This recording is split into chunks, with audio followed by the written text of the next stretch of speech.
you're muted. All set. Okay, great. I sent out the minutes of our last full meeting, which was, believe it or not, back in June. Are there any corrections or additions or deletions from those minutes? Hearing none, may I have a motion to approve and accept these minutes? A motion to approve. Who is making the motion, please? Duke. Okay, Duke makes the motion. Do I have a second? This is Diane. I'll second. Diane Boston. I'm going to assume that all are in favor. Are there any nays or abstentions? Then we'll say it was passed unanimously. Okay. So as you can tell from our agenda for today's meeting, we're going to be reviewing, frankly, our upcoming schedule and our presentation and the final design of construction drawings. And we're not going to be getting the review of the third-party code consultant reviewer, only because he was held up with power outage, and he'll be delivering his report tomorrow. And we're also going to review the cost estimate. So I'm going to start this out with David and Amy on the upcoming schedule, near term of what's going on. In case anybody wants to remember, on August 3rd, I sent you all a memorandum about what we're trying to get done here, and on a very tight timetable to go back to the state by early September, in this case, September 1st, in order to get clearance to start the bidding process so we can hopefully start construction in the early November or late October timeframe. With that, I'm going to turn it over to David and Amy. Okay. I'm going to share my screen. I do have the short-term time frame outlined, and then Dave, you might flip back to the full construction schedule if you'd like. Sure.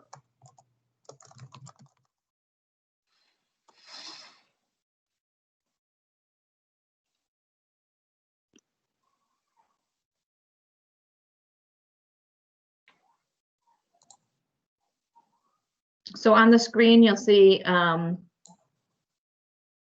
this is essentially the next couple of weeks in terms of the design team's responsibilities. And as Kip mentioned, there was about a week-long delay in when we thought we would receive the third-party code consultant's review, but they have committed to providing that tomorrow. Communication sounded like he didn't find any large obstacles in the code review, so I'm happy to hear that, and I look forward to the individual line items that he may have cited, and we'll keep you posted as that comes in. We don't think that will delay the schedule. I'll know better tomorrow, but hopefully we can turn around his code review comments in 1 week. I've reached out to the local officials, and I received a response from Peter Solheim this morning that he's available to meet on August 31st. That is a requirement of the process with the OSCGR, that we receive local official sign-off. So essentially, Joe Versteeg from Versteeg Associates, the third-party code review consultant, will review and sign off on his plan review record and our responses to his plan review record. And then he and SLAM will present the project to the local officials for their sign off. That would allow us to go to the OSCGR. The other items that are required by OSCGR is approval from this committee, which we hope to gain today, and approval from the Board of Ed, which we hope to gain on Tuesday evening. And then Dave, I'll let you take it from there. Okay, thank you. So as Amy mentioned, the local reviews, we are still now tracking to that PCR date of 9/1. As far as AP and O&G on our responsibility and what we're compiling is that we're currently working on all of the, we call them the front end documents. So when you looked at the documentation that SLAM put together in the construction documents, there were a series of specification sections in the front of the manual that start with 01 that were grayed out. Those are all the specification sections that we as the construction manager put together. And so we are working on that now and coming up with the actual bid package, the breakdown of the bid packages, and we're working on the specific scopes of work that will be included in the bid documents so that the trade contractors understand exactly which facets of the work we want them to include in their price versus have someone else do. So we are working on that. We are working on updated site logistics plans based upon the construction documents, and as well as a more detailed schedule of the work, similar to the way that we broke down the pre-construction activities of work. We're going to be doing the same with the schedule so that the trade contractors understand the major milestones of the project. And, you know, to date, we've been showing a schedule that has the construction broken down into maybe 8 to 10 activities. For bidding purposes, we will take those 8 to 10 activities and we will break them down to probably anywhere between maybe 100 to 150 activities to, again, paint that picture for those who are bidding the project as to when they're going to be needed on site. Will their work be, you know, in colder weather, warmer weather?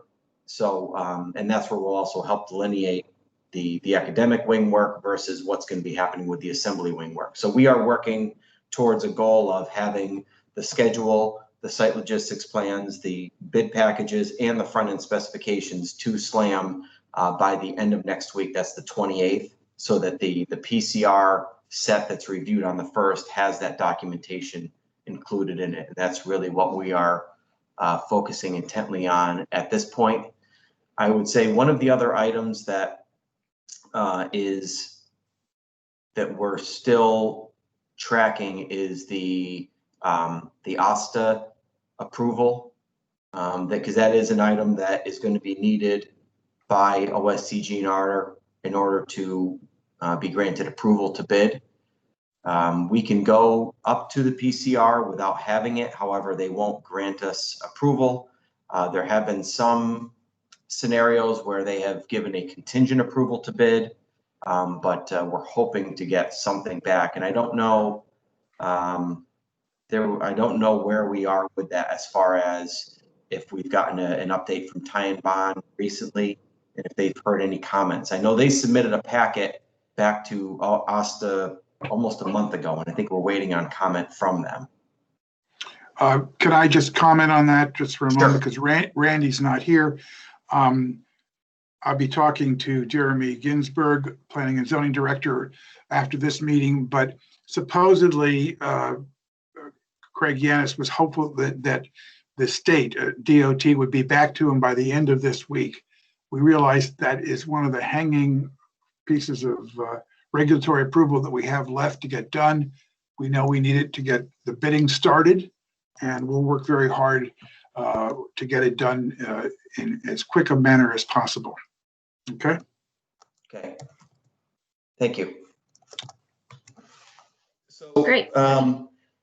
And based on having the PCR meeting on September 1st, we again are continuing to allocate 2 weeks of time for OSCG&R to conduct follow-up review. There may be some questions, there may be some things that we leave that meeting with that we have to, you know, between ourselves and SLAM respond to. So we've allocated a 2-week period of time for their approval. This, and I don't know, SLAM, if you have been to one, but we have not done a PCR yet in the virtual forum. We've done SDRs and DDRs. So You know, we're going off of our, you know, historically that 2-week period of time is adequate to wrap things up. You know, in the new realm of doing it all virtually and remotely, hopefully that 2-week period of time is adequate. We'll know better. But based upon getting their approval to bid right around September 15th, what we do is we have all of the bid packages. We have everything loaded into our system. It's called Smart Bid Net, and that's where we actually issue the solicitations. We have that already. So, you know, if we receive the approval to bid from OSCG&R on the evening of the 15th, invitations to bid will go out the morning of the 16th. So we will also, over the course of the next few weeks, we will provide you with what that list of bidders is, who will be soliciting. Obviously, it's a publicly bid project. People have to be pre-qualified for certain contracts amounts, so no one is prohibited from bidding it. But we like to share that bidders list with you know, with the client, so that if there is anyone who is not on the list that we may have missed, that they can also be included and invited to bid on the project. That's essentially our main update schedule-wise at this point. Hey, Kip, do you want to hold questions to the end, or could we ask as we go along? Duke. I think we should ask as we go along, because it's Sure. going to be too long a presentation otherwise. Yeah, Dave, just a quick question. You're feeling out there on bidding and firms looking for the business, and where we stand with that whole process with COVID and everything else going on economically. Just a high level view from your view. Yeah, Thank we bid 2 projects. They were sister projects right after the pandemic started, and those bids came in right at about a 0.5% to 1% under budget.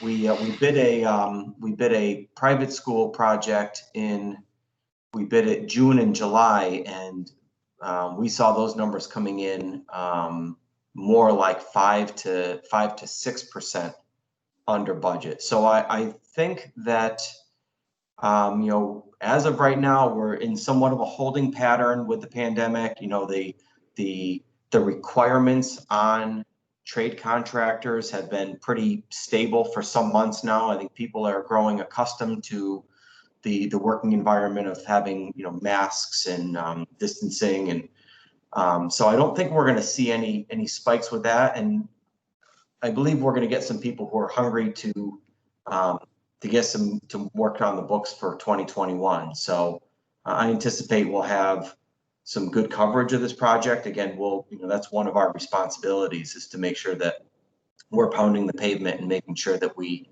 not only are soliciting bids, but we're actually out there making phone calls and making sure that we're getting adequate coverage. So I think we're gonna where the time of year this job is bidding, I think we'll have a lot of people interested in. Thank you, Dave. You're welcome. Hey, David, does for the public bid, does this get posted to like the Connecticut DAS or anything, or? Yeah, so that's good that you brought it up. So we used to always receive bids in person. They would typically they would be submitted to, you know, town hall, to the town purchasing agent or someone. But what we've done recently, because we really can't do that, is we're accepting bids electronically. And actually, just yesterday, I had sent Kip a snippet from the invitation to bid. And so someone, a designated recipient from the town, and I believe that's being worked on now, will be a recipient. We will be a recipient, and then actually OSCG&R. So our reviewer, if it's, I think it'll either be Barbara or Kermit, will be the recipient, just so that it's transparent that all of the bids are coming in by this time, because there's no longer a physical thing where people are stamping them in. So that's how it's going. So they will all be done electronically, and they'll go to Darien, ONGAP, and then OSCG&R. Okay. good Yeah, the lucky question. person in Darien is Karen Dunn. Okay, I wasn't sure. I saw Kate Bush mention something this morning and I turned off my email. That's okay. Karen will get the bad news shortly for me. May I ask just a clarifying question, please? Can you hear me?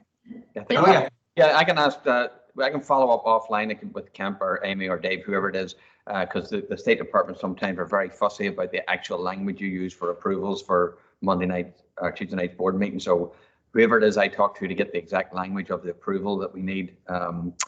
Maybe there's not in this case exact language, but sometimes there is that they want. So who should I follow up with just after the meeting?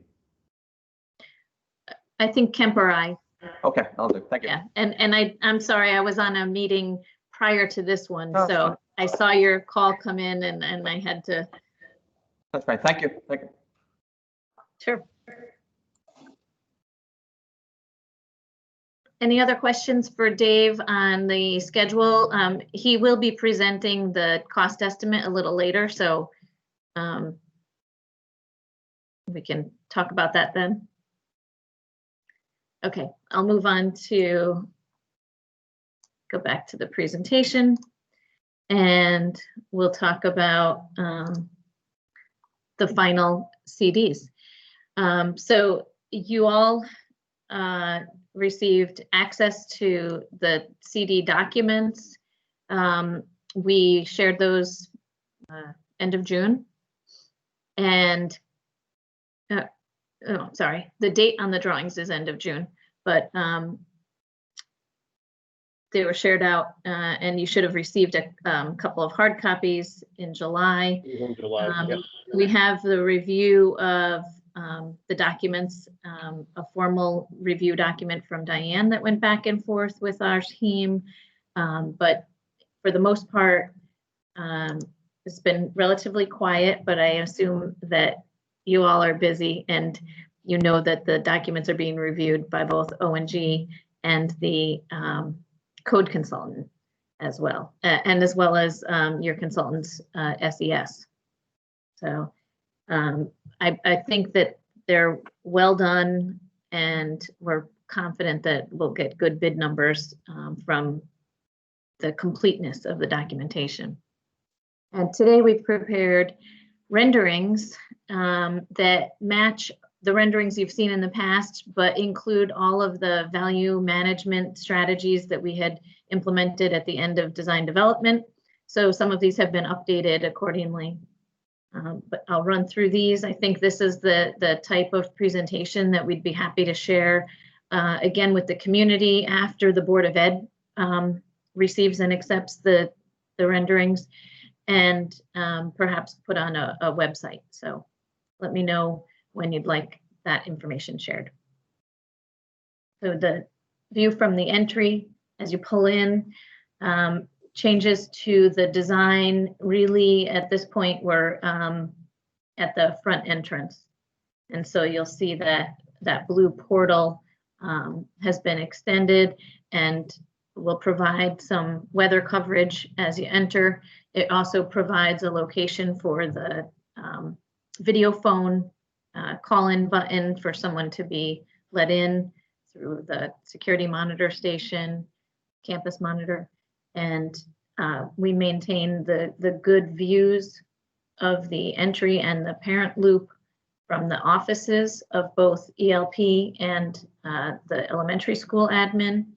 And we have security features such as the bollards that double as seating elements.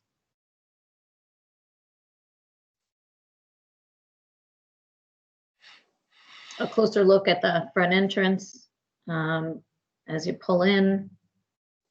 Just as an aside, I think that the cast stone is reading rather white in the renderings, but you'll note that it will be more of a gray, light gray, but a gray concrete color. That's for the headers and the window surround here.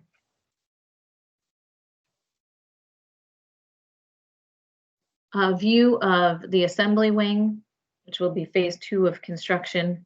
And that's the ombre pattern on the brick. That's a reduction in the canopy element that used to extend across the gymnasium. But we think that the pattern of the brick patterning in conjunction with the translucent panels at the top of the wall will allow for that wall to not look as overwhelming as maybe if it didn't have any patterning or didn't have any windows. So I think that the size and the scale of the gymnasium box is really minimized with that translucent panel at the top. I hope you agree. And so from this view, you see the reduced canopy, but still the hint of blue at the entrance, and the nice sidewalk that accommodates all of the students in and out.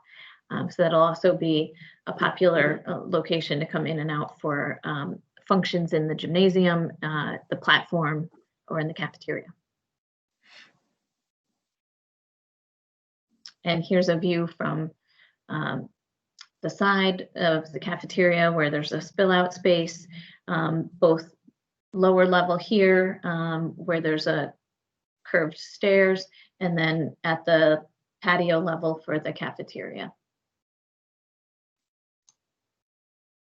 Working around the back of the building, the classroom pods, the two-story portion that tucks into the graded landscape, but allows for full height windows in the lower level classrooms is evident here. And you'll note that there's no longer sun shading devices after the value management session, and considerable consideration of them. But on the inside, we still have light reflector panels on the windows so that the high windows reflect light further into the space. And feel free to stop me if you have comments or questions, or if anything surprises you. Hopefully it doesn't, because you all were so integral in the process for value management. This is an image that I love because it really shows how the building nestles into the landscape and how the grade is taken advantage of at the corner, the southeast corner of the ELP. ELP wing off to the right here on the main level. You'll see that the fence has been added for security around the playground, and that essentially is the end of the fire truck route, but there would be openings in the fence off the screen on the right, which would allow a small fire truck, the small fire vehicle, I should say, not a large fire truck, and maintenance vehicles to access the back of the building if necessary.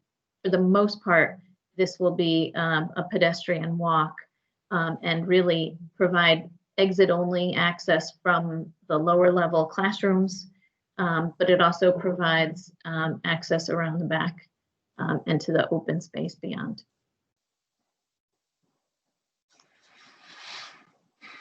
Stepping further into the ELP playground, we're at the location where the ELP Commons door is here for student pickup at the end of the day.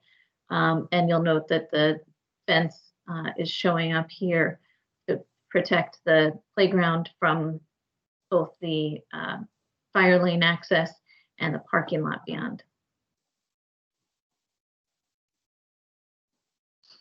Inside the courtyard, here's where I'm excited to see this be built.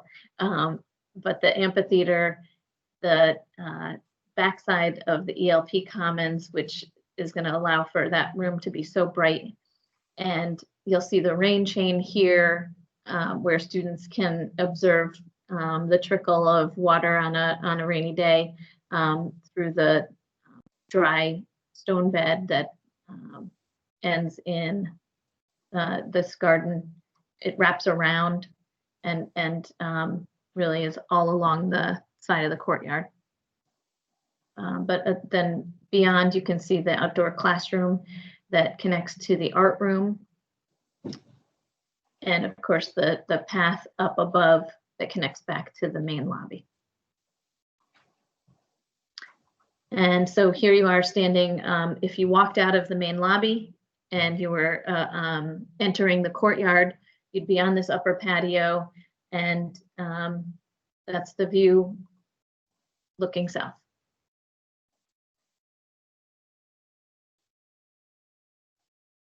We've simplified the railing in the courtyard as a part of the value management, but I think that it really allows the beauty of the courtyard and the design of the courtyard to show through. This also shows the access to the elevator. And so you remember that there's an elevator vestibule, both upper level, main level, and at lower level within the courtyard. And that provides handicap accessibility to both levels of the courtyard from the outside and from the inside as well. Because it's a double-sided elevator to take care of that.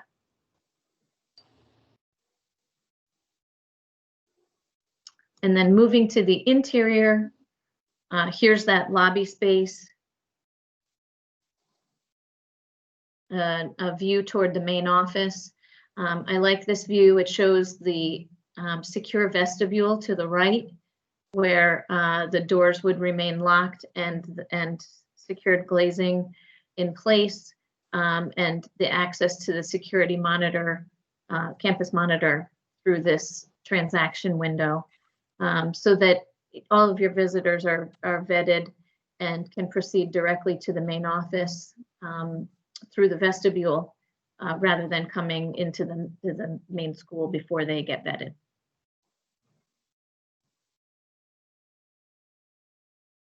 This is looking back from that direction. So we were standing in the lobby. Beyond, you'll see a small waiting zone for the ELP admin area, which is to the back left of this image. And here front and center is the main office, main reception desk within the office. Again, secure glazing and a secured area.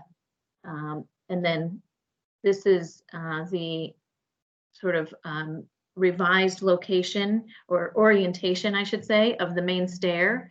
After value management, we were able to compress the main stair. I think it still has the grand feel and the nice large opening around it, and decorative railings allow you to still have that strong connection between the main level and the lower level classrooms.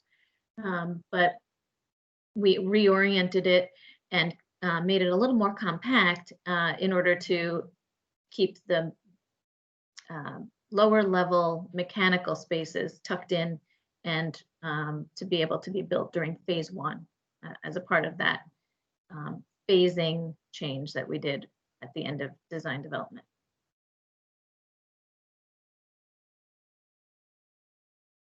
Rotating ourselves around in that same location, right here off of the main lobby and the main office is the access and entrance to the Library Media Center. Here's where you have a full wall of glazing to see in and sort of see the excitement before you walk in. But I think that the space will be vibrant and while at the same time providing quiet areas where it needs to. And so as you enter the Library Media Center, the circulation desk is immediately in front of you. Stack areas for books, which I'm sure will be full and colorful and have display on top as well. Plenty of space for display on wall units beyond, and this is actually a built-in bench seat for a reading nook. And then, as you recall, the Library Media Center takes advantage of the tall height that we have in the assembly wing by literally kind of stepping down the slope of the grade outside. And so it's a three-tiered space, and the middle tier is a presentation zone. And the lowest tier within the Library Media Center, all one big volume, but the lowest tier is the exploration zone.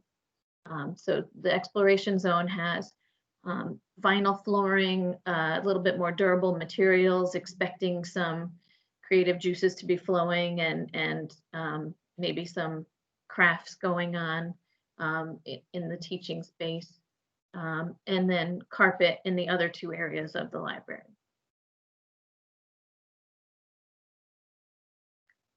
Turning ourselves outside the library and heading down the hall toward the academic wing. This is an image of the space that might actually be for third grade. It's one of the lower level classroom pod areas. And you'll note that even at the lower level, you have a lot of light coming in from the courtyard beyond, and light coming back and forth from the exterior of the classrooms through to the learning commons.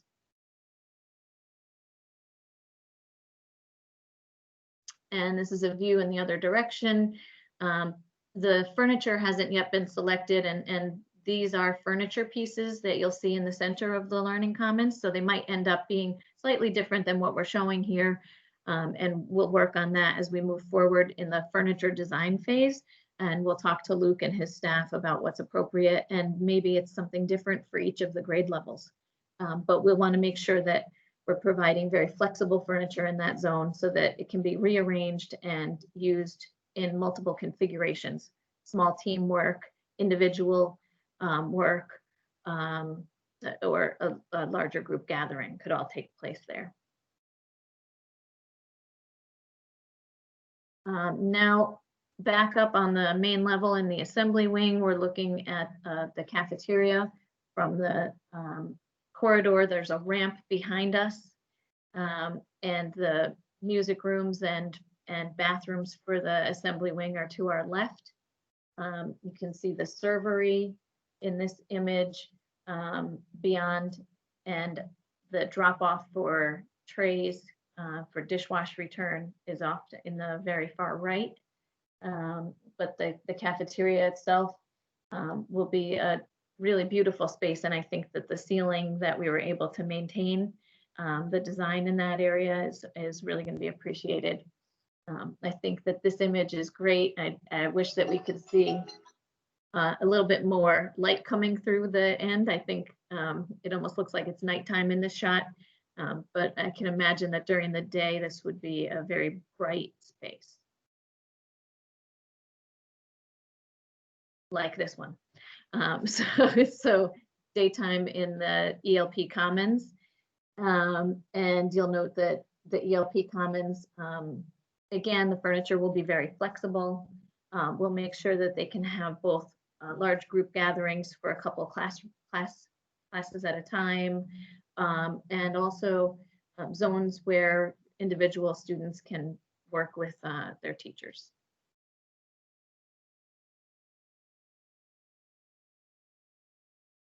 So that's the conclusion of the rendered plans. This is a site plan that you're very familiar with. I won't take the time to walk through it, but that's the plan that was presented and approved at the planning and zoning meetings for town. Floor plans, if you have any particular questions or you want to review anything like adjacencies, we can talk about that. But that essentially concludes the presentation of the final CD design. I didn't put the construction phasing. Oh, actually, wait, I do have the construction site logistics plan in here. But I'll let Dave speak to the phasing if he'd like. You already spoke a little bit about it at the beginning of the meeting, and then we can move on to the cost estimates. But I'm happy to take questions first.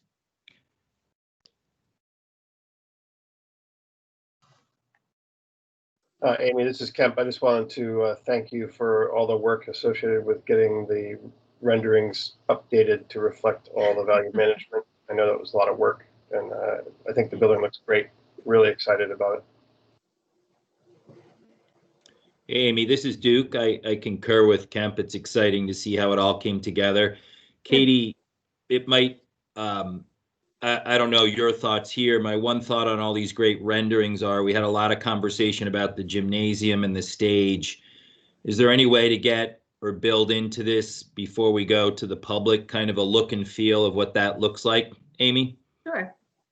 Absolutely. Yeah, I can ask Amanda. I mean, there's not, I'm sure it's pretty simple, but I just think all the other renderings do such a nice job to the building.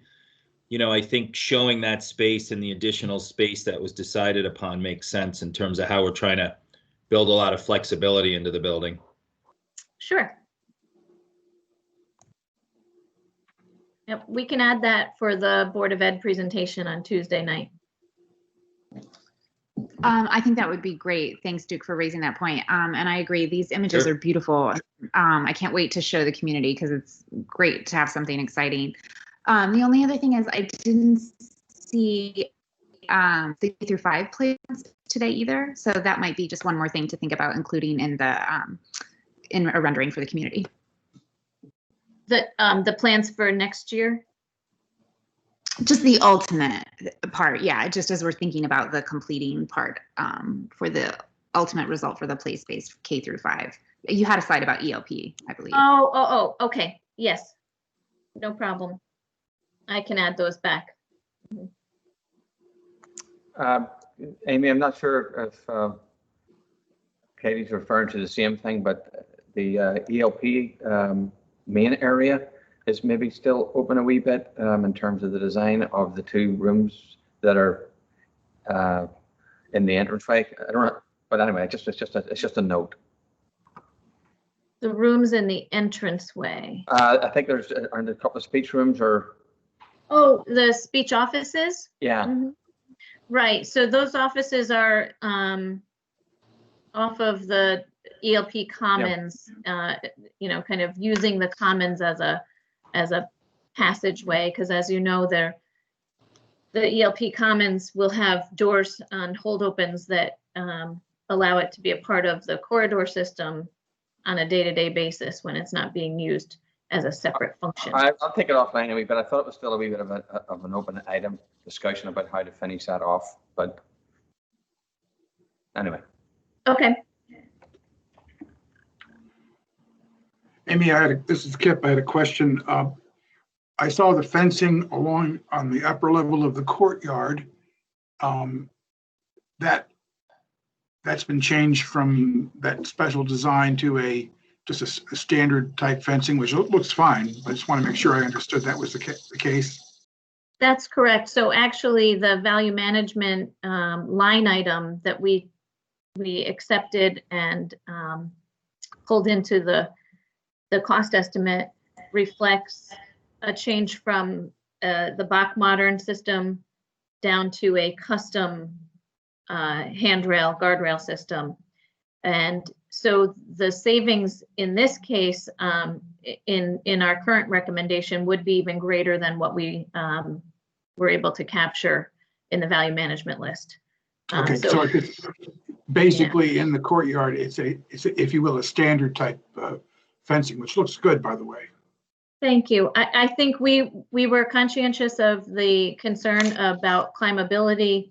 And so the design of tree branches moved up and is really only at the top of the railing where someone can't climb to it in the interior. And in doing so, we were concerned that the V's, you can imagine if the metal is welded together in a V shape, that it would collect water. And so in the exterior, it seemed less desirable. Okay.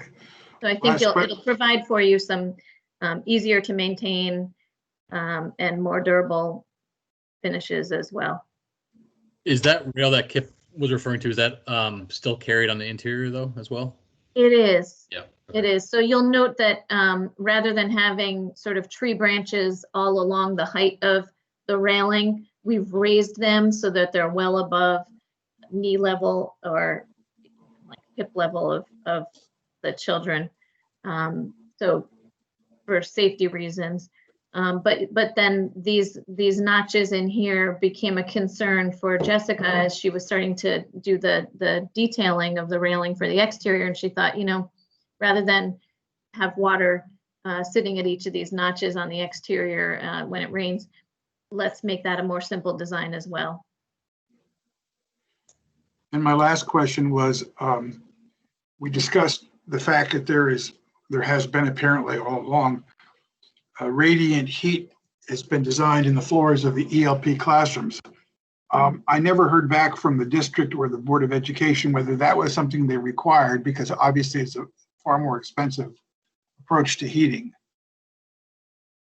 rather than baseboard.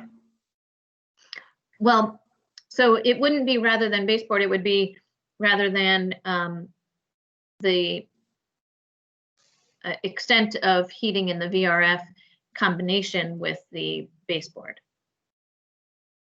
Okay.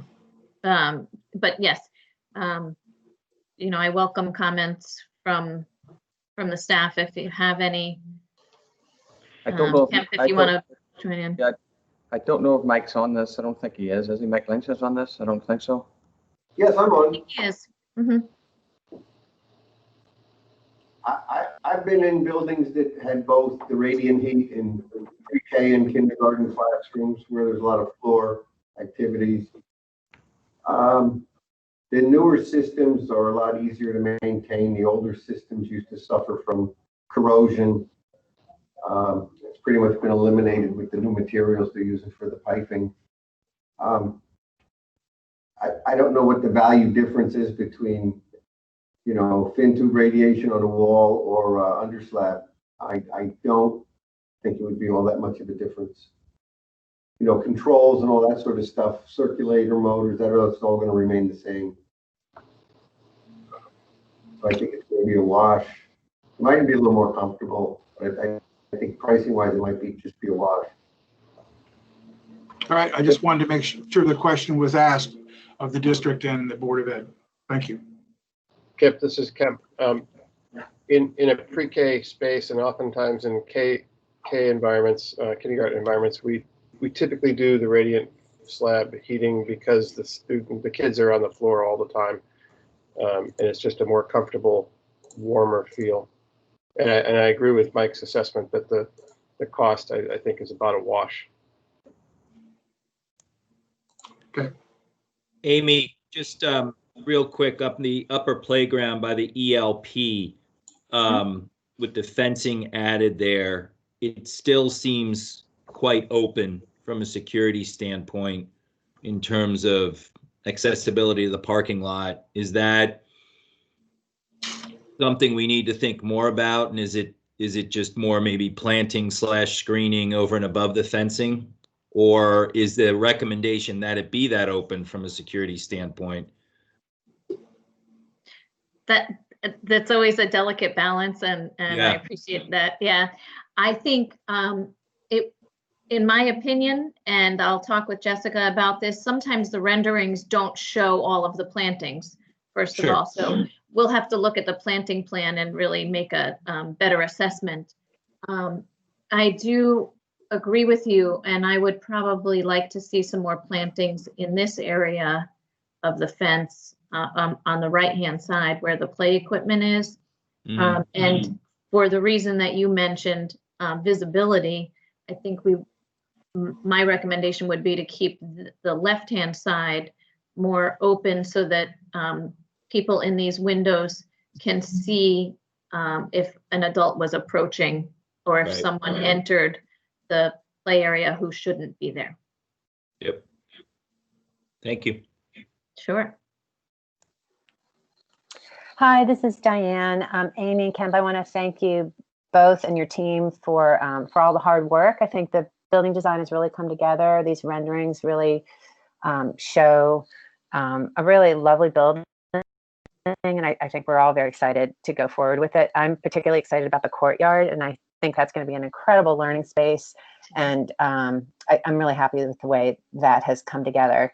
And thank you for responding to my list of questions. I guess two that I sort of wanted to just raise, and it's something we could maybe discuss further at another time, but are the issue of windows. One was windows between the media center and the ramp space, whether maybe it's transferring of a window or two that's between the ramp and the gymnasium over to the media center. I think some light and visibility between all three of those spaces, the ramp space and the media center and the gym, might be kind of interesting, and maybe a lost opportunity if we didn't put one or two internal windows there. And then secondly was the whole issue of operable windows.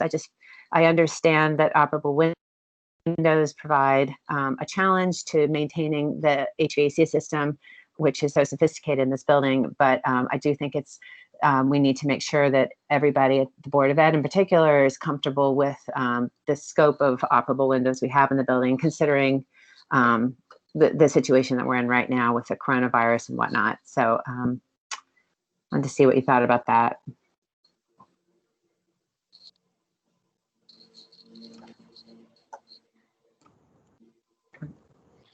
Amy,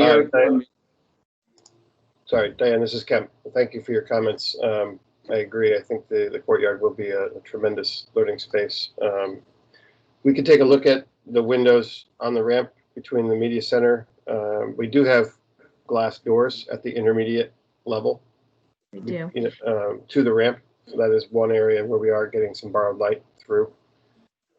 And Kemp, I did talk to the team and suggest that perhaps 2 or 3 windows could be eliminated from the gymnasium side, and that we could sneak some into the library media side. It'll reduce a little bit of the teaching surface in the exploration zone, but I think we can do it, and we can do it without adding any cost by moving them from the gym to the other side. So, and then go ahead. I was just going to respond about the operable windows. I believe we do have one operable window in each classroom. Correct. I'm looking at the documents right now to verify that. We do. We have one operable light in each classroom. Diane's comments in her comment list really are looking for maybe is there an opportunity for operable vents in other areas of curtain wall, like along the corridors of the learning commons, and or if more should be in each classroom. Did I state that correctly, Diane? Yeah, that's correct. Thank you, Amy. Yeah.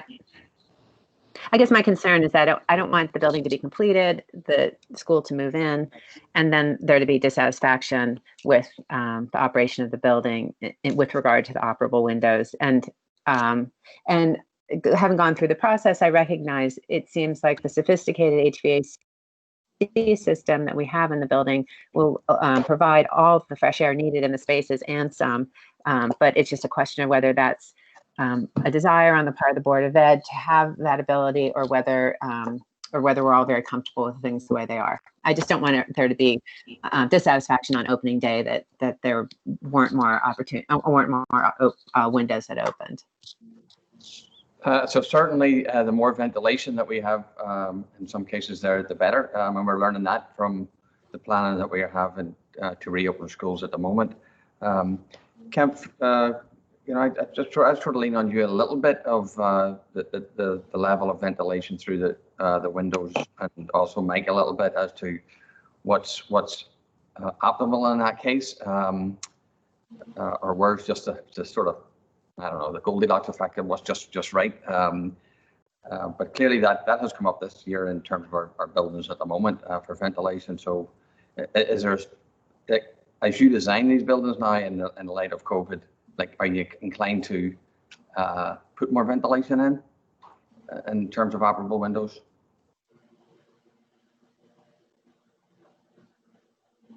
You're on mute, Kemp. Thank you. It's really client specific as to the desires for the number of operable windows. As Diane mentioned, the HVAC system provides all the required outdoor air through the ventilation system. And in this particular case, the operable windows are kind of an extra.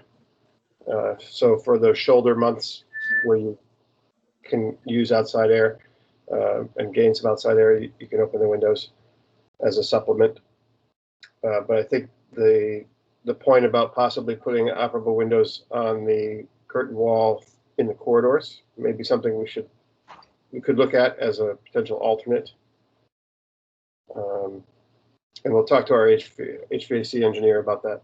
Okay, Michael, you're on the call too. The experiences that we have had up to this point, preparing for this year, does that change your disposition on anything?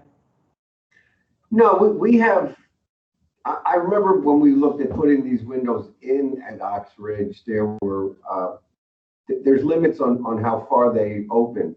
They don't open very wide, which puts them in the same category as what we have at the high school and Tokenique School.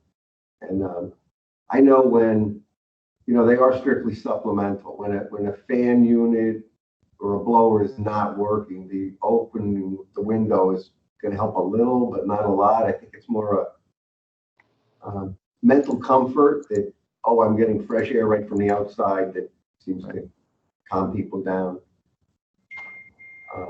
But there's very little volume of air actually coming in. I mean, it's nice to have. I like fresh air. I try to open a window in my office all the time, so I get it.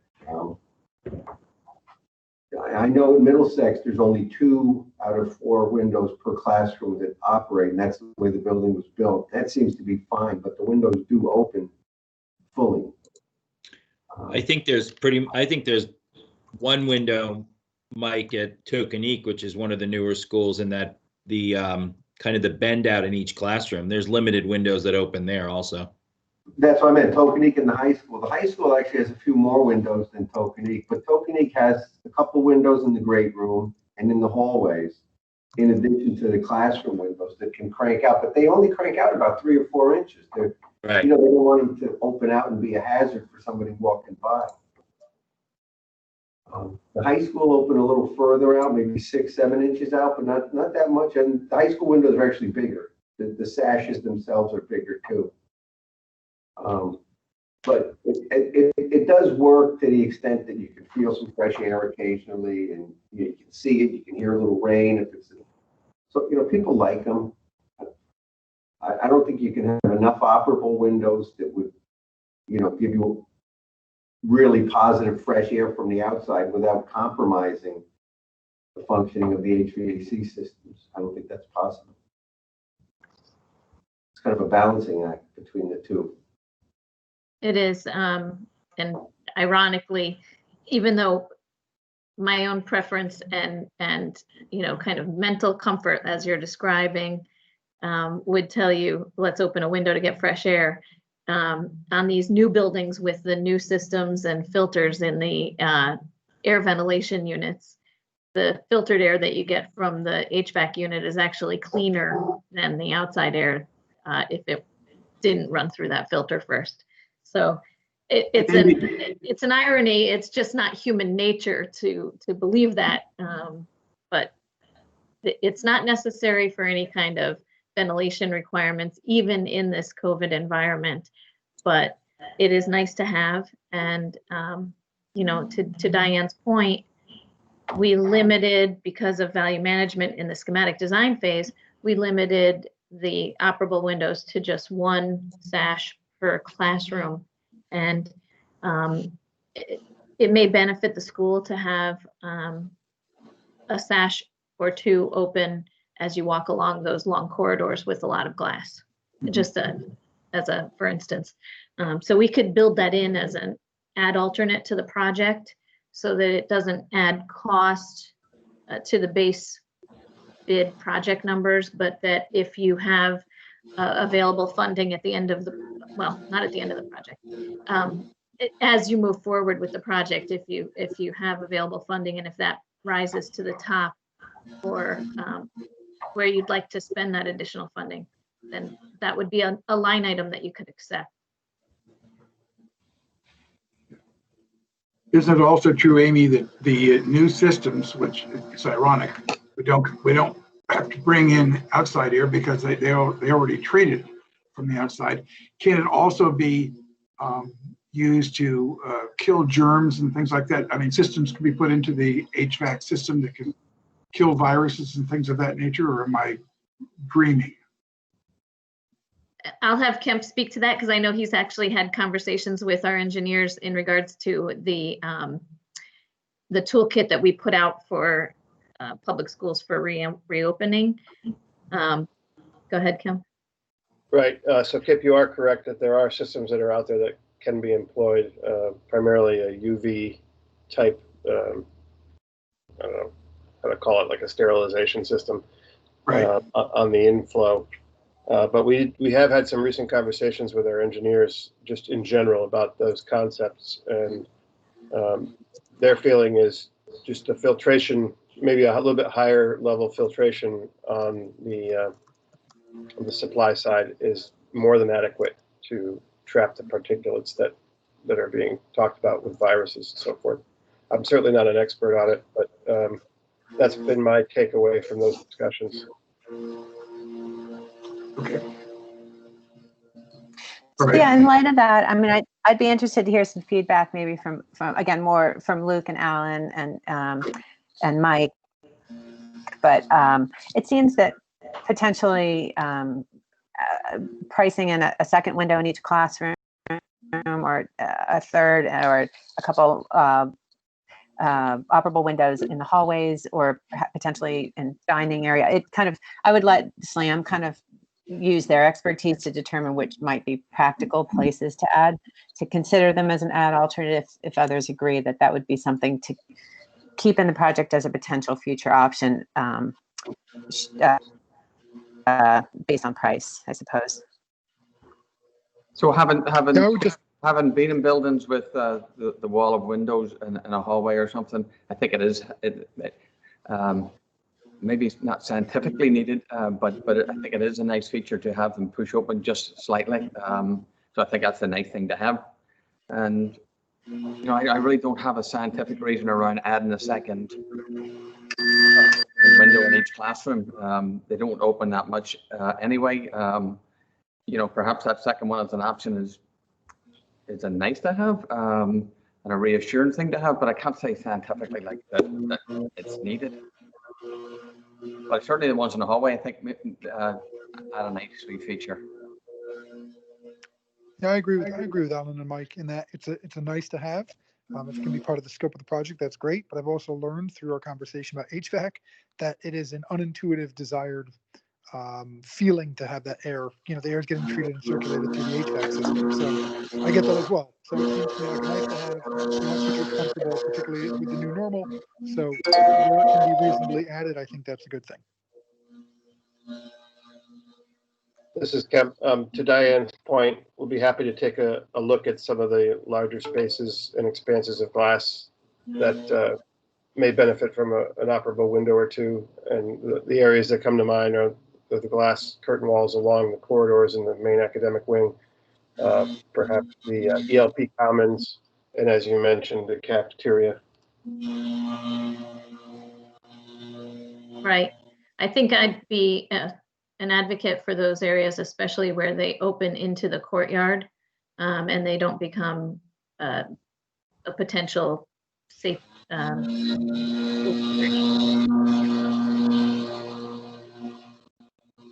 Hey, this is Sean. I'm looking at this courtyard photo from the lobby plaza, looking at these trees in the hill of the courtyard. And after going through this last recent tropical storm that took down hundreds, if not thousands, of trees in our neighborhoods, I'm just wondering, are the lower level entry doors or exit doors, as you call them, tall enough to allow a scissor lift or a cherry picker to go through the doors into the courtyard so that those trees can be manicured? Yes. We have double doors that access the courtyard, Sean, at both levels. But in particular, at the lower level, there's also an exterior storage maintenance storage area that's directly off of the courtyard. I know. I'm actually thinking more of, instead of a standard 6'8" or 7-foot high door, do we need to go taller to allow a larger piece of cherry picking equipment or a scissor lift to go through the door? I don't think a double door is, I think a double door is wide enough, but I was more referring to the height. Because as these trees grow, the scissor lift is going to, or the cherry picker is going to have to be taller to get to the top of these trees to manicure them. Right. So Jessica is very conscientious about selecting appropriate landscaping materials for inside the courtyard that will be maintainable and that are more ornamental in nature rather than large, tall growing trees. So we'll discuss that more in detail with her. I'll let Mike talk about what maintenance equipment. We've asked this question a number of times. I think we've followed the guidance so far from Mike about what he'd like to use to maintain the trees. I think what you're pointing out is, in the case of more of a large event, a less frequent but perhaps more damaging event, could something larger come in? Certainly scissor lifts and small cherry pickers could fit in a standard 7-foot door, 7-foot by 7-foot opening. But I'll let Mike speak to if there's a concern for something larger. This is Kip. I'd like to speak because I used to be a climber. I worked for a tree company. These trees that you're showing here could be totally managed from the ground. Oh, good. Ground or a very small ladder. The long pole pruners and pole saws easily handle this. This is not, I don't see anything in here. The tree in the background, that you need maybe a cherry picker or you need a climber for. But these trees are nothing. These are all but from the ground handled. Okay? Thanks. It's not an issue. I'm just telling you, having done it, I even have a pruner in my garage that can do all this stuff. So anyway. Okay, any other questions?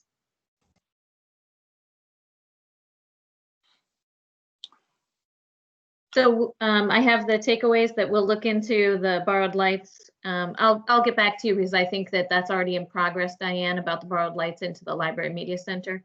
And then the operable windows, we'll talk amongst ourselves and come up with a strategy for implementing more operable lights throughout the building and in a succinct ad alternate for the project.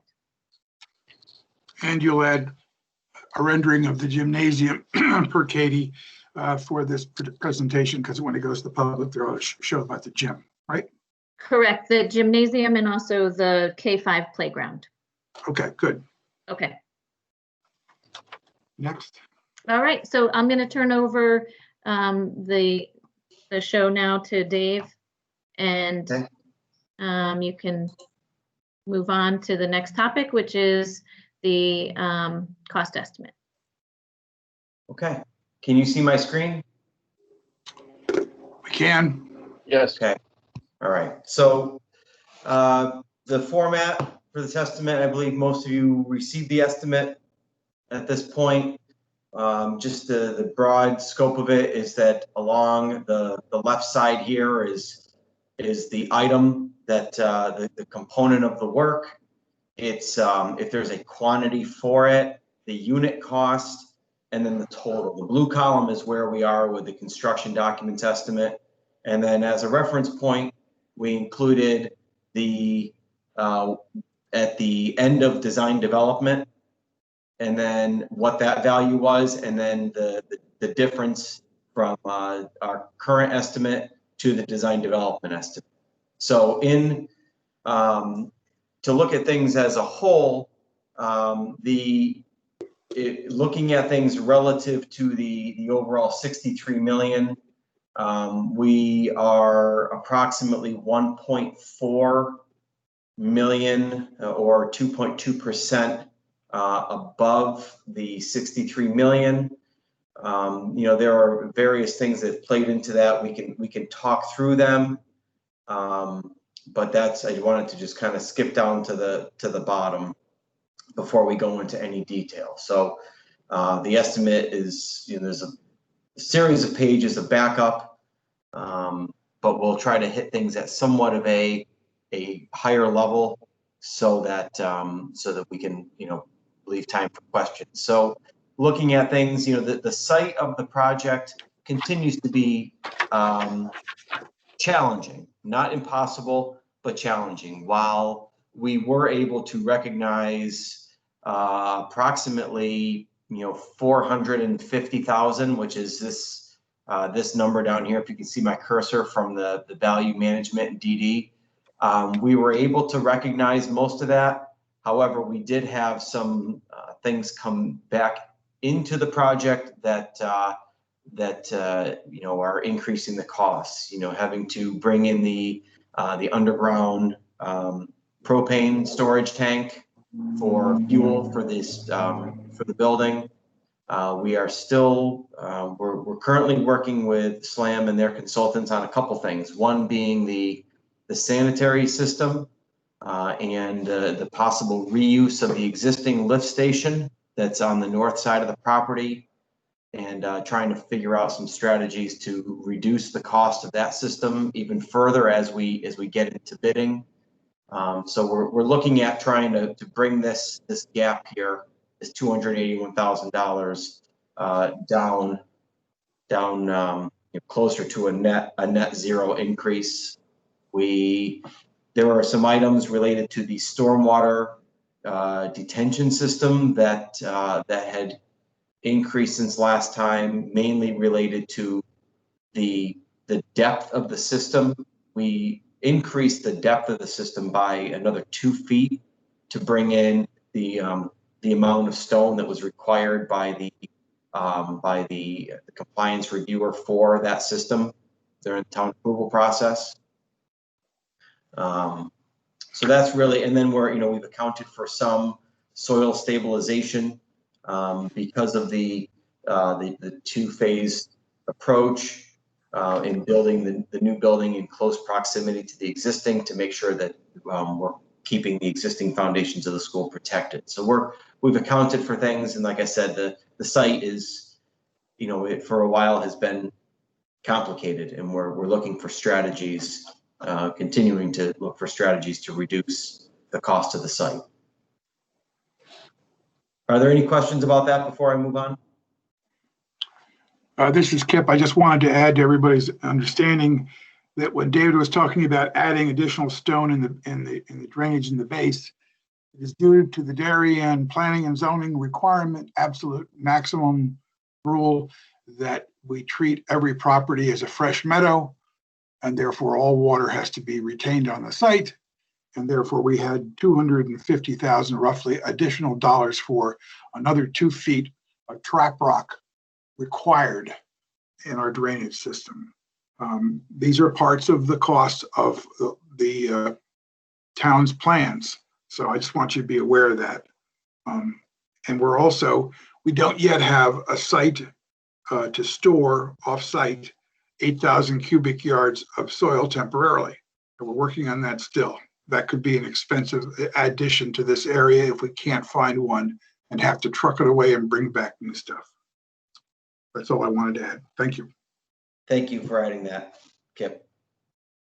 Okay, so now moving into the next section here is getting into the abatement and demolition of the existing Oxford School. So we've, part of the, we're no longer doing demo and abatement in 2 phases. So we were able to recognize some additional savings of just under $20,000 because we're doing all of the demolition and abatement at one point. So we've moved those costs down into all being done in the spring of 2022. Nothing too major there.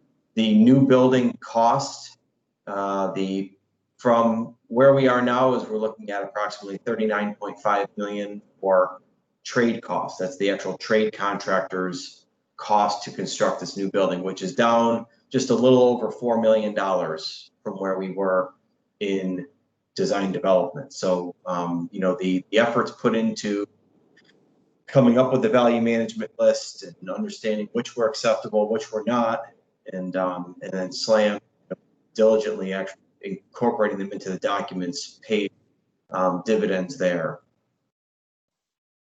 And then this here is what we did at the end of design development was we had itemized the accepted value management items from that and it totaled them here. Why there are no values in this column is because those are simply now a part of the work. They no longer, and some of these things, this $1 million of scope essentially no longer exists within the documents, or some fashion of that value. A lot of these other things are percentage based. The staffing and reimbursables, that's for AP and O&G. That's in line with where we are with the schedule as it evolves. So this is still based upon starting construction in November and then bringing us into occupancy of the balance of the building, January and February 2023, and then doing some cleanup and closeout and finishing up completely early in 2023. You'll see here these next two items, the construction documents contingency and the escalation contingency, those were both reduced down to zero. And we've been carrying those since we did our first estimate back in, I think it was late May of 2019. And how that works is it's understood that as the design develops from conceptual to schematic to design development and then in construction documents, there are the detail increases. So as we start early on in the project, that contingency for design is higher. It's 10% in schematic. Sometimes goes down to 8%. Design development comes down to 5%, and then in construction documents it's 0 because the design is done at that. All of the details and everything being incorporated is in the documents. So that value, the 1.4, rolls up into the construction cost as is normal in the course of working your way through pre-construction.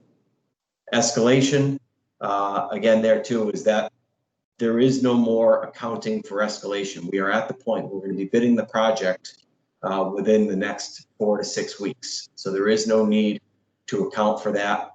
That money dissolves into the cost of the work. We're maintaining the GMP contingency, and that's a percentage of the cost of work. And then the fees, the pre-construction and construction fee, those are all in accordance with the proposal and our response to it, as well as the bonding and insurance. So it gets us to a total construction cost of $55.6 million, which when you look at that relative to where we were at the end of design development is approximately $490,000 over that amount, which, as we had mentioned, with things like the stormwater, the sanitary, we know where those dollars came from, and we are still trying to find some avenues to reduce those costs and get us closer to a net zero increase from where we were. Are there any other questions about the construction costs?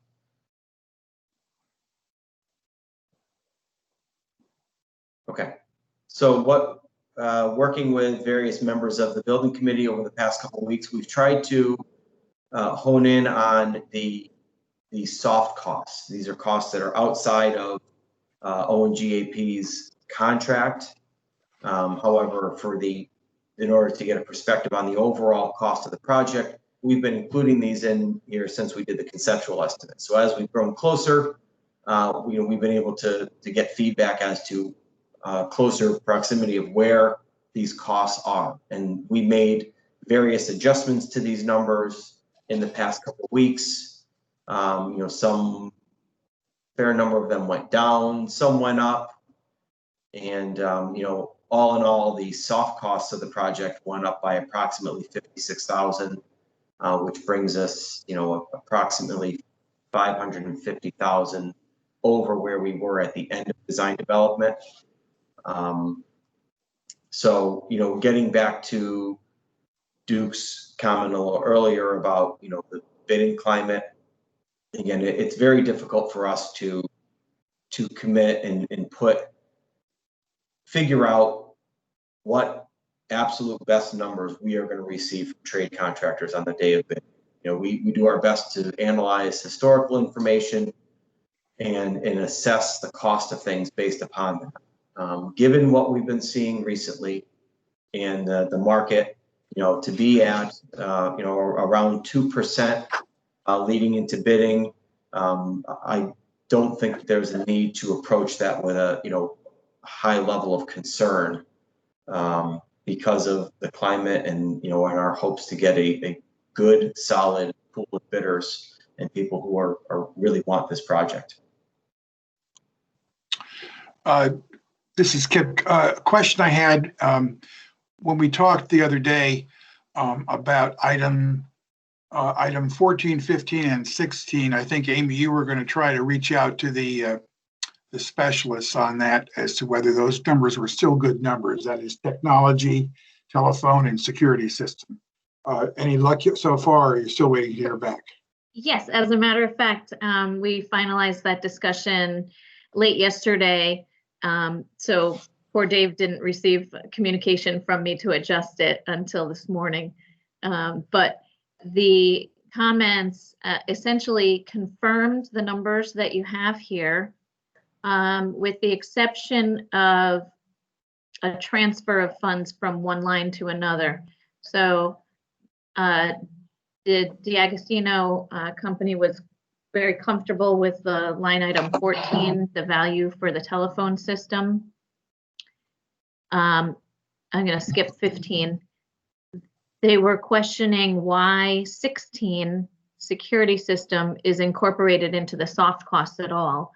Currently, all of the security system is included as a part of the construction documents. So it's in the hard costs, we'll call it, the trade costs. Trade costs, okay. So what we would recommend, what they would recommend, because we haven't yet had meetings with Jeff Adams and others at between Dr. Adley and Luke and the team at the school about technology equipment. What they would recommend is if we could move that line item of $219,000 into the technology equipment budget, that would provide a comfort level in that budget in case individual computers were necessary to be replaced as a part of this project, and those are not reimbursable by the state. So there's sort of a question, because we haven't gone through that design process yet for the AV and technology equipment. We have a good idea of what the AV equipment would be. We did meet with Jeff about that early on, but we don't know if other computers might want to be added to this project. So the net result is that the total numbers will remain the same, will just be characterized differently, that the security system number will be assumed to be in the hard building cost, but we're going to add the 219,000 right now into technology equipment. Is that correct? That's correct. So no change. No change to the total, to the bottom line. Mm-hmm. Thank you.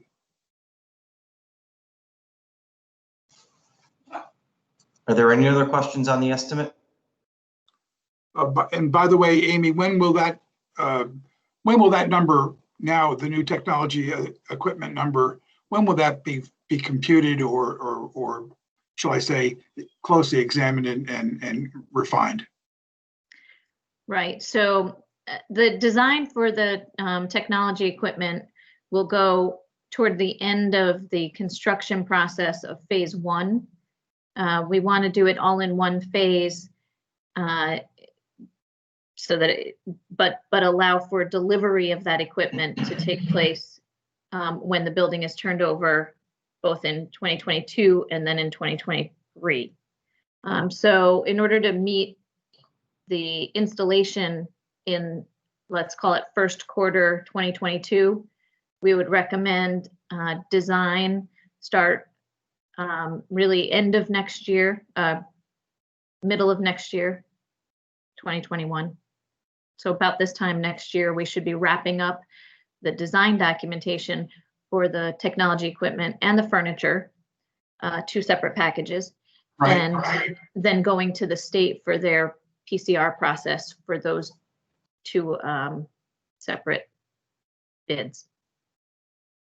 Okay, so that's going to remain an unknown until this time next year. That's correct. Okay. Even later, end of next year, because that's when the bids will come in.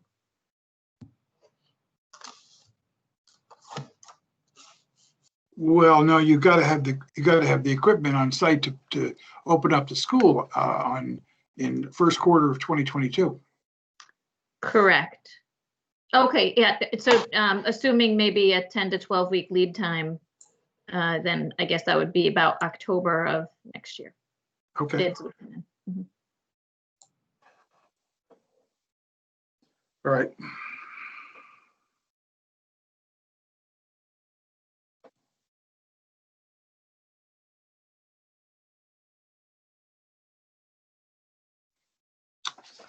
So this is Sean. I get to ask the ultimate question. We're in a pandemic. We're in a bad economic conditions.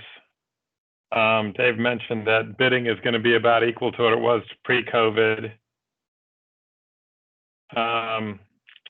Who wants to bet with me that the state doesn't fund all 11.7%?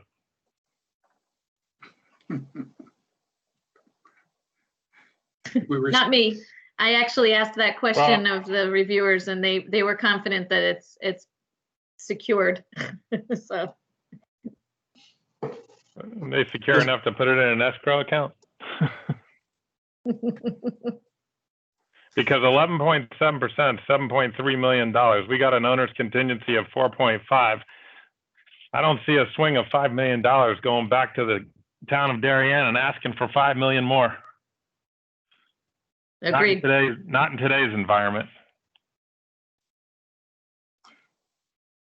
When will they have to stand up and say this is your money? When we submit invoices? Theoretically, they already did that when they gave you the grant approval. And Right. that's the answer that I received when I asked them more recently. Right. I agree with that. That's their commitment. Right. Okay. The grant commitment was, from last year's legislative body. So they'll give us the money, we'll just pay higher taxes, so it'll wash out all right. Yeah. One way or another, it's coming out of our pockets, right? Exactly.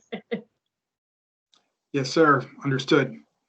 All right. So if you've got I guess there's one more question to Dave, though. I mean, we're sitting on, go back to the bottom line, is it we're 1.4 million over the 63? Correct. Okay, and your expertise, opinion on these trades and bidding, what are the chances you can get an extra $2 million out of the trades and soft costs? I know all across the board, because we're bouncing up against the number that's higher than we're planning for. And you're sitting $1.4 million above the number with, still contingencies in there and no bid yet. Mm-hmm. How confident are you that you got $2 more million in there? Well, again, we're hopeful that there's some value that we can actually engineer out of the project before we go to bid. Whether, taking the strategy of some work with reusing the existing lift station. So, we don't think we're going to have to close that entire gap. But when you look at it from a percentage standpoint of being approximately 2%, again, we're seeing some fluctuations in bids that are far greater than 2%. We're seeing, some bids coming in 5 to 7% under budget. Unfortunately, we don't have a crystal ball. We don't know. Is something going to be drastically different in 6 weeks? We don't know. I mean, I just found out how my kids are going back to school, and they're going back to school in a week. So it's, it's tough to put your finger right on it, but, based on what we've seen, I wouldn't stop the train from going to bid at this point based on, you know, a 2 to 2.25% overage.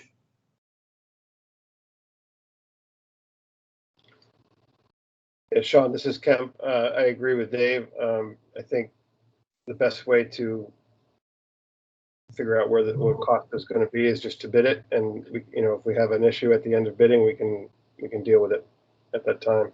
But I agree. I think there's some conservancy built into the estimate, and as well as a very aggressive competitive bidding environment,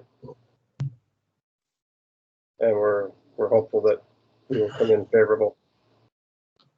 We also have alternates to the project, some of which we mentioned today, which are at alternates, but we also have 5 deduct alternates. Looking at the values that were assigned to those, it's not $1 million, so it's not going to be a project saver if it comes in terribly over budget. But if you come in within that, you know, say even a tighter gap, the deduct alternates will also allow you to fine tune the bid results and capture some more money if you need to. Hey, Kip, I know you've been working like crazy on this because we've talked about it, but do we still potentially have a cost for offsite soil storage too that we don't have built in here yet? We do. We haven't got the answer on that yet. It's Right. about $500,000. Okay. Just want to make sure everyone understood that. Yep. David, what's the timing to go to GMP on this? At what point? Yeah, so I know that's something that we're finalizing the contract now, and we have to confirm that the language supports this. But the idea is to, we've got the bidding structure that we're gonna send out the invitation to bid for the entire project at the same time. However, key trades, site, concrete, structural steel, those we're gonna limit those to a 3-week bidding period, especially with the fact that the steel is being pre-detailed. That's gonna help. So the idea was to get those first 3 in earlier, start the process of scoping them out.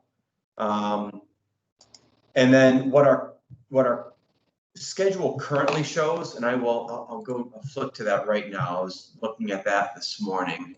It's actually right up here. We talked about getting a full GMP established. It'll likely be right around the second week in December is when we're talking about, but that's after bidding and vetting and recommending all of the work for the entire project. We're looking for, where is it here? This is what we're looking at for bidding right now. It's starting bidding right around the 16th of September, allowing 3 weeks for the first 3 contracts. Because the key here, right, is that we're talking about starting right around November 1st. Winter is not too far behind. So we need to figure out some way to get in the ground as much as possible before winter sets in.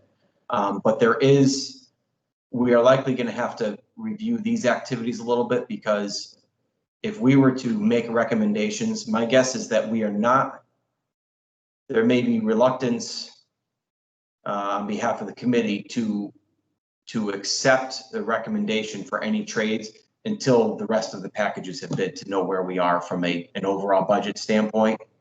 So I think that, we can certainly take bids, we can scope review all of the contracts. And for those that aren't aware of it, what that is that's a meeting that we have with at least the low bidder and the second bidder. Now, depending on how the bids come in, sometimes you can see a trend. There's maybe bidders 2 and 3 are very close, but then there's a large disparity with the low bidder. So we sometimes even bring in the third bidder if there are 2 that are maybe wildly low and then 1 at third. So we have some different strategies for getting the information we need out of those scope reviews. But those are, between 2 and 4 hour long meetings where we, with the design team is there as well. Representatives of, the building committee is welcome to be there. We sit down and we go through the project line by line and make sure that they have included in their bid everything that's necessary. So that is an involved process. We can certainly do that without any commitments having to be made. But certainly before we issue a limited notice to proceed, that's LNTP. That's really the green light for the trade to start their obligations as far as submittals, getting any permits they need, and getting started. So, you know, I realistically, I think we're going to have to look at the relationship of this bidding line here with the issuance of the limited notice to proceed, and that may have to, the limited notice to proceed may have to push out a week to a week and a half to make sure that we have the overall understanding of where the project is from a budget standpoint before the committee starts to commit contracts. Did that answer your question, Nick? Yes, thank you. Yep.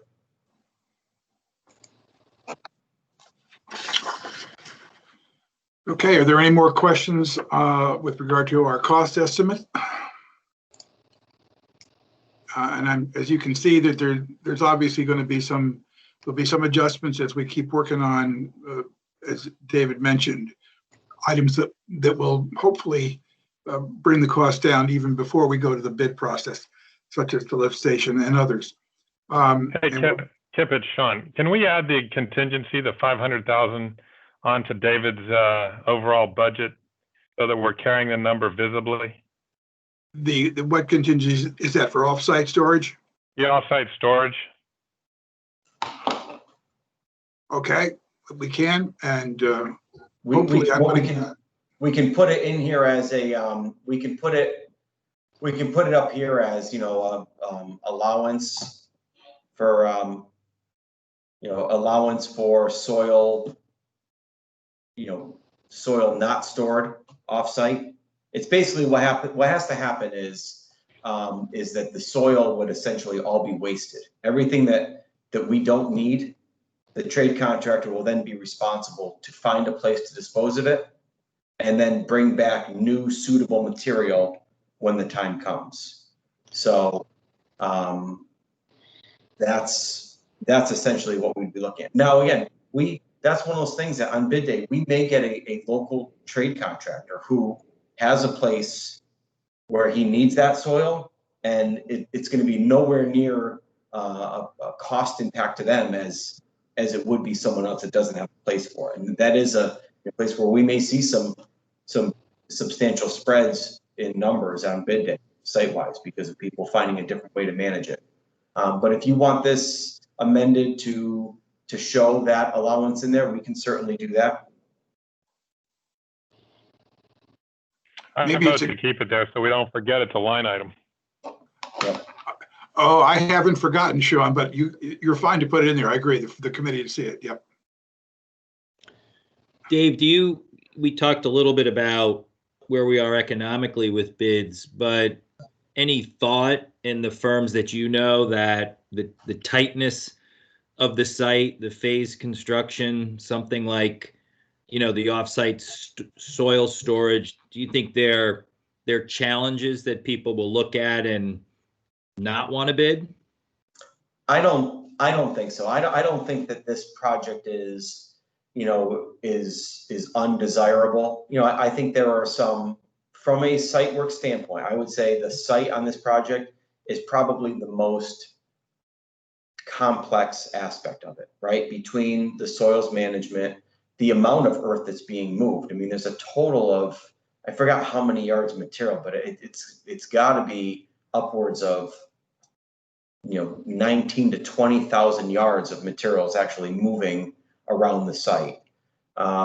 There's, you know, the courtyard construction, which is, it's going to be beautiful when it's done, but it's going to be a good test of a contractor to get that done in sequence. So I think the site, we're going to have to really make sure we've got a good representation of bidders and qualified bidders, but there's some pretty heavy hitters that typically bid our work that will certainly come after this project. Thanks, Dave. I think a project of this magnitude are going to be far and few between, so I think there'll be good bidder response on this, hopefully. Yeah, and if you look at what is on the, you know, the priority list with the state for schools, this is one of the larger ones that's on it. You know, we at ONG, we have another project bidding around the same time, but luckily it's in New London. It's a multi-phased renovation, so it's not a competitor of this project. And I believe that's also a PLA project, so we won't be competing with ourselves for bidders on this project. Okay, are there any more questions or issues? We should move on then to item number 7, which is approval to proceed to the BOE. I'm going to turn this over to, is it Kemp or is it going to be David we have to go to? Who will be making the motion? I mean, Duke and I can make a motion, but I just want to make sure that we're hitting all the right buttons on this one. I don't know what the motion is actually going to say. So Kemp, if you have a better understanding of that, I'd prefer you. Sure, I think it's just a motion to accept the construction documents and recommendation to proceed, for the design team to proceed with bringing them to the state for review and approval for bid. And also bring them first to the Board of Education, correct? Correct. The ED or the SCG 042 form needs to be signed by the chairperson of the Board of Ed, as well as the building committee. Got it. So, okay. Well, Duke, do you want to make the motion or shall I make the motion? I'd be happy to make the motion. No, I can make the motion to accept the construction bids as presented and as discussed today, September 30th, to approve them to move forward with presentation to the Board of Ed next week and the state thereafter. 2 corrections. That would be the construction drawings, not construction bids. And you didn't mean September 30th, did you? No, I said today, September 20th, right? August 20th. August 20th. I need more coffee. Well, I just don't. We need the month. We don't need to lose any more time. we have a motion on the floor. Is there a second for that motion? Yeah, I second it. This is Diane. Diane seconds. Okay. All in favor, please just say aye. Aye. Aye. Aye. Are there any noes? Are there any abstentions? Thank you very much. Are there any other matters to bring up in front of this committee today concerning the building project? Hearing none, is there any public comment?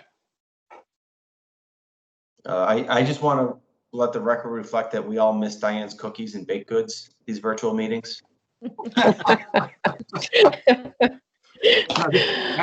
That's the most important comment for the entire meeting. Normally we would all be very fresh an hour and 45 minutes into a building committee meeting. So we got sustenance. It's getting back to normal. Hopefully that day will come soon. Hearing none, may I have a motion to adjourn? Motion to adjourn. From Nick Seconded by Rongo. Sean. Nick Rongo, yep. Seconded by Sean. All in favor, say aye. Aye. Aye. Aye. Aye. Opposed? Abstentions? Thank you all very much. Thank you all for attending, and on to the Board of Education next week. Thank you. All right, Thank you, everyone. Have a good day. Bye, everybody. Amy, could you just sit tight, or Amy and Kemp, or whoever? Sure. Will do. Thanks.